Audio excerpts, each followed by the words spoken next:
My guest today is one of Hollywood's most successful screenwriters of all time, with billions of box office ticket sales associated with his films. Jurassic Park, Mission Impossible, Spider-Man are just three of more than 30 films that my guest has written. So let me welcome David Koepp to Molner's Table.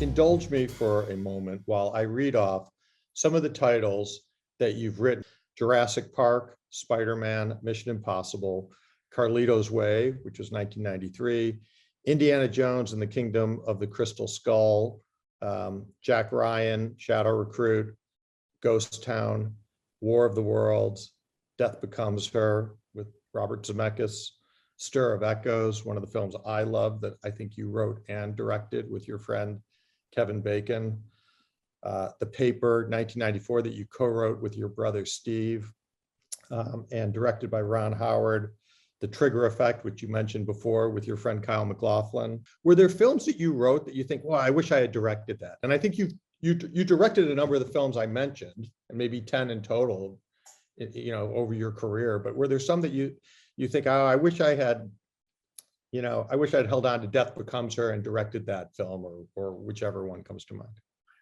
Not a single one. Directing's a tough experience. It's a hard way to spend your time. I've done 7, and every time I swear I'm never doing that again. And then about 3 years goes by and I get over it, and I have some idea where I feel like, well, I'd like to be the one to see this through. And I go do it again. They're different personalities, the writer and the director, very different. And a writer enjoys being in a room alone and making stuff up, and the lack of interaction with others and the ability to live in your head. And a director a director does nothing but interact with others and has to persuade others to come along and see this the way they do. And there's just the pressure. Isn't that interesting? But you have both those skill sets, because you're obviously an enormously talented writer. You've got that one, but you're also very persuasive in your own way. Even if you like to be left alone to write and read, your ability, and I think one of the things that made you a standout writer early on was that people could get along with you, that you were collaborative. Yeah, you have to be in as a screenwriter. If, however, you reach a point where something really is taken out of you, you just don't want to go that way, you must quit. You can't, because again, like a director, you won't do it well. And if that's what they really want, they should get somebody who sees it, because you don't see it. If a director doesn't like an idea or doesn't see it, you'd better change it, because first of all, it's going to be next to impossible to talk them into doing it that way. But if you are successful in talking them into doing it, they won't do it well because they don't see it. And a director, in French, the term is réalisateur, realizer, right? My French pronunciation is not good. And that's I've always loved that word. They must realize it. They must make it real. And they can't if they don't believe in it. So there would be disagreements, but they would almost always go his way, because they should go the director's way. But it is interesting, that art of persuasion and when to sort of concede. And I remember, we were talking maybe a few months ago when I saw you when I was in Los Angeles, and you were telling me about, the notes, very different scenario, but the notes from a studio executive, who's a powerful person, and there are a lot of people opining on different scenes and parts of a script. And you said to sort of take them off the scent, you just basically say, well, that's very interesting. Let me think about that. Yeah, that's been my go-to for if I don't like a note. Getting in a fight about it sometimes works. Most of the time it doesn't. Half the time people are going to forget their notes if the next draft works. So I find that playing a little rope-a-dope is usually the way to go. And if I don't like it, sometimes I genuinely mean, let me think about it. And other times what I mean is, I'm never doing that in a million years, and I don't want to waste time fighting. Can we go on to the next note? David, is it possible to have a great film without a great screenplay?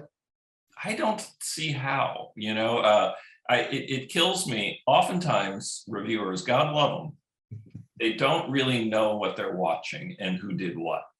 And when you write, when a reviewer writes that, the director and these actors laboring mightily nearly overcome a bad script.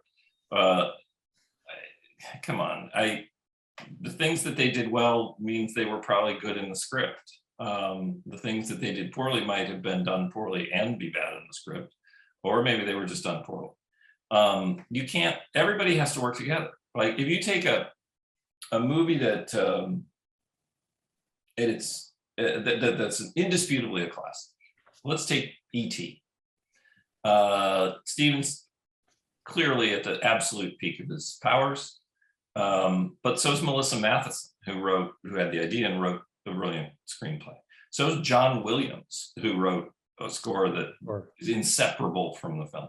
So is Drew Barrymore, who is this amazing kid actor who's going to obviously go on to have a long career in a number of fields.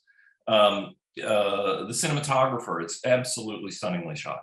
The effects are groundbreaking. Everybody had to sort of be at their peak for that lightning to be caught in that bottle. Pretty early on in your career, you were writing a film with Steven Spielberg as a young screenwriter. You had made a couple films before that, Bad Influence, Apartment Zero, and Death Becomes Her, with my first studio film. With Zemeckis. Yeah. So you'd had early success, and then you're 29 years old, and Steven Spielberg finds you. Yeah, through Universal. There's a guy named Casey Silver, there is a guy named Casey Silver, and at the time he was the head of production at Universal, and he'd hired me to an overall deal where I tell him ideas, he tells me ideas, and we agree what I'm going to write, and you get a weekly salary. And I had done a few things, and he liked how it was going, and I'd met Spielberg once because he had heard about Death Becomes Her that his buddy Bob Zemeckis was doing, so he likes to meet new people. So I'd met him, and Casey suggested me for Jurassic, which they were looking for a new writer on. So it was Frightened. Was the author the original screenwriter on that? Yeah, he did a draft, but like a lot of authors, I think he wasn't terribly interested in rewriting it for movies. He wanted to take a shot at it, but then he probably wanted to go write his next book. I don't think he was interested in hanging around and doing a bunch of notes and stuff.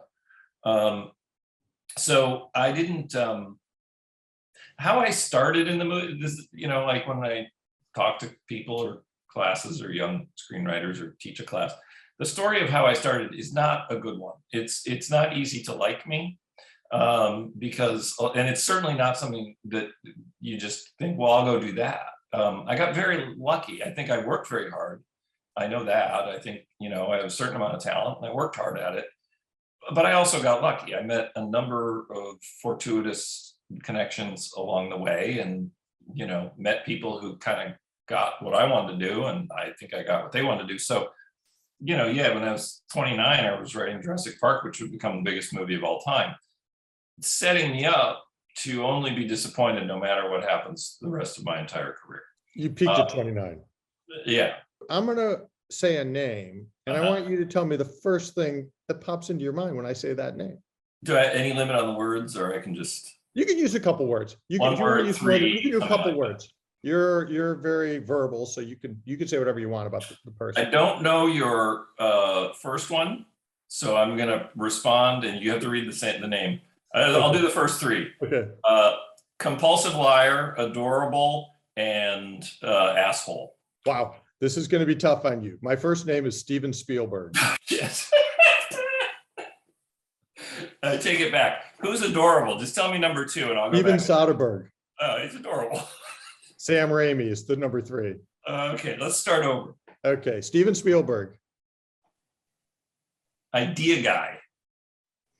Steven Soderbergh. Meticulous. Sam Raimi. Mysterious. Brian De Palma.